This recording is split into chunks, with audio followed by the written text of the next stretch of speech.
I'm unemployed now, just like you wanted. You'll have to cover the mortgage yourself. Zenaya had been planning to play a joke on her husband, Killian, after getting a promotion at work. But then she overheard a conversation that changed everything. Zenaya Adia never imagined an ordinary Tuesday would flip her entire life upside down. May 22nd was a rare sunny day, as if nature itself was whispering, "Get ready. Everything's about to change." But how can you ever predict where the wind of change will blow from? Lately, 38-year-old Zenaya often felt that life had become a closed loop. Home, work, like a forgotten throwback tune. It seemed all the big important turning points of her destiny were already in the rearview mirror, and all that was left was a smooth, gradual drift toward retirement. Her mother always said, life truly begins after 40. Guess we'll see. Zenaya pulled her 15-year-old Nissan Altima into the staff parking lot. The car was old but reliable, despite Killian's constant nagging to trade it in for something nicer. Trade it for what? Another crippling loan? She'd always counter. Right now, as they barely managed the mortgage on their 3-bedroom condo in Southside Atlanta, talk of a new car felt completely unserious. The Carver Building Business Center greeted her with its usual morning buzz. Mr. Curtis, the older security guard and former militaryman, was sipping coffee from his thermos and reading the Atlanta Journal-Constitution. Morning, Ms. Adia, he greeted her warmly. That Falcons game last night. They put a hurting on those opponents, didn't they? Right up there with the old '99 season. You remember that? I remember, Mr. Curtis. I remember, Zenaya replied with a smile, though she'd never followed football. How are your grandkids? She asked, growing like weeds. The youngest one already knows his multiplication tables. Can you believe it? My wife though, she's still canning everything in sight. Our cellar's packed. I asked her. Why so much, woman? And she tells me, you remember the recession in '08? That's why. Zenaya nodded as she headed toward the elevator. Mr. Curtis was right. The generation that lived through lean times never fully shook the habit of stocking up. She and Killian also had jars of pickled cucumbers and stewed peaches in their pantry, which she canned on the family land every summer, even though you could buy anything in the store. Now, the marketing department was already a hive of activity. The coffee machine hummed, the printer spat out sheets of paper, and phones rang off the hook. Across the partition, Shonda was passionately discussing a recent episode of The Wire with Miss Serena. Can you believe that guy got himself into trouble again? She exclaimed. And his wife? She's a dead ringer for my mother-in-law. I was canning tomatoes yesterday, sighed Miss Serena. I wanted to try that old-school chow-chow recipe, the one with the cabbage and peppers. My grandmother used to make it.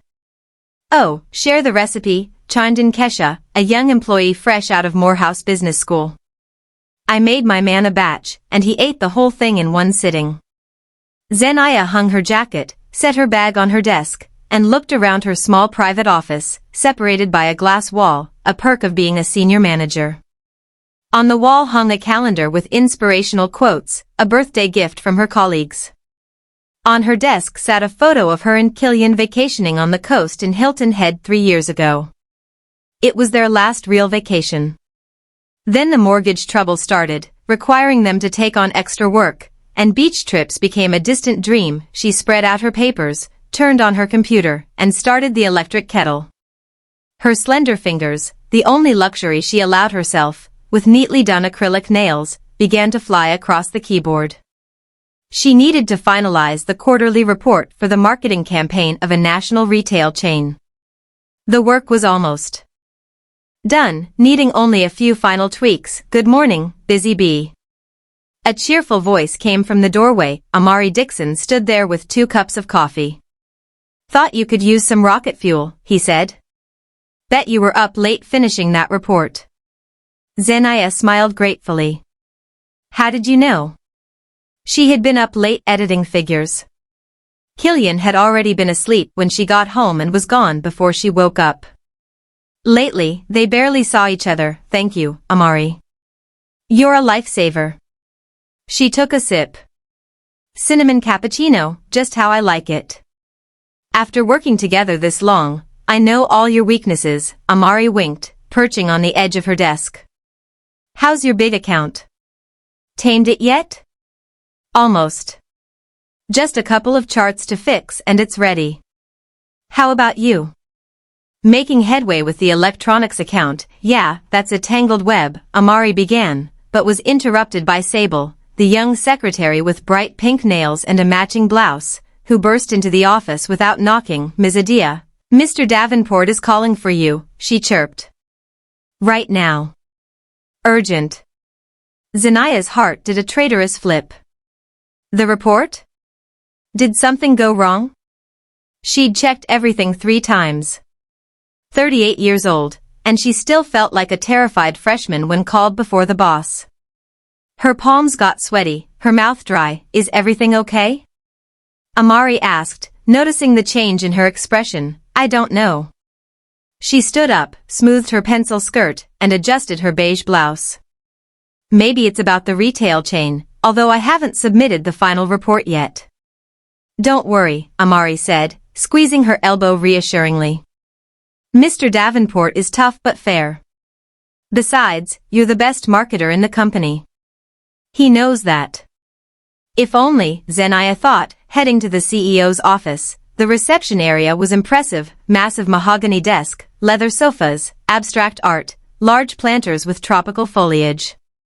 Everything screamed status. Mr. Davenport, Ms. Adia is here, Sable said into the phone. Send her in, boomed a low voice. Zenaya took a deep breath and entered the inner sanctum. Mr. Sterling Davenport, the CEO of Alpha Market, sat behind a huge mahogany table.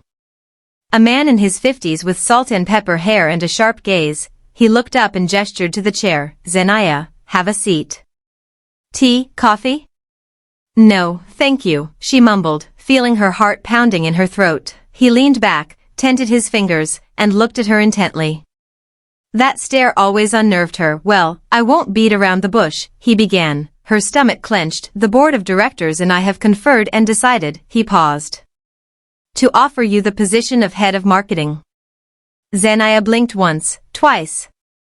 A roar filled her ears like waves crashing against a pier. I'm the department head, she asked quietly. Why are you so surprised? Mr. Davenport chuckled. You've been with the company 8 years. You know every process like the back of your hand. The staff respects you. It's a predominantly female team, and they need a firm but fair hand. Yours. But Mr. Thornton, she began, referring to the current department head with whom she had always had a difficult relationship. Mr. Thornton is moving to the corporate headquarters, Mr. Davenport interrupted. He'll be overseeing all the regional branches. We need someone in his place who won't drop the ball. The competition is growing like wildfire. We need fresh ideas and a new approach. I personally reviewed all your campaigns this last year. The retail chain work alone increased sales by 30%. Zenaya was speechless. A promotion. A real, serious promotion. I don't know if I can handle it, she admitted. Managing a whole department. I'm not offering this lightly, Mr. Davenport said. The company is growing. We need people who grow with it. You have potential. He opened a folder. Here are your performance metrics for the last quarter, 30% higher than the other managers. Self-confidence, she thought weakly. Maybe that's what I'm missing. Mr. Davenport pushed papers toward her. Here's the draft order for your appointment. Salary increases by 40%, plus quarterly bonuses, a company car, and a personal parking space. What do you say? She skimmed the document. The salary figure made her heart race. With that kind of money, they could pay the mortgage without stress, start savings, maybe even think about the second child she and Killian once dreamed of. I accept, she breathed. Excellent. He handed her a pen. You start Monday. When she left the office, her legs were shaky. She clutched the appointment order as if it might disappear. A promotion. A real one, she returned to her office. Amari poked his head in. Well, were you hauled over the coals? Judging by your face, it was a rough one. Another budget issue? Zenaya didn't know whether to laugh or cry. She wanted to hug someone, scream with joy, share the news, but something held her back. Amari, you won't believe it, she started, then stopped herself. It wasn't official yet. And maybe Amari himself was a candidate. I'll tell you later, okay? How about we go to the diner after work and celebrate something? A tease, are we? Amari laughed. Now I won't be able to work all day. Something like that, she answered evasively. She and Amari had been friends for years. Kind, smart, gentle sense of humor. Nothing like the big spenders of the 90s business world. In another life, she thought. But she stopped herself. She was married. To Killian. 12 years. Stop. What am I thinking? The phone rang. Killian. Zenaya, are you going to be late today? He asked, sounding strained. Why? What's wrong? She asked immediately. I just need to talk about something. I have news. I do too, she thought, glancing at her promotion order, and then an idea hit her, a harmless joke. Tell him she was fired, watch his reaction, then surprise him with the truth. A 40% salary increase was no joke, you know, Killian. Her voice trembled with fake anxiety. Something important happened.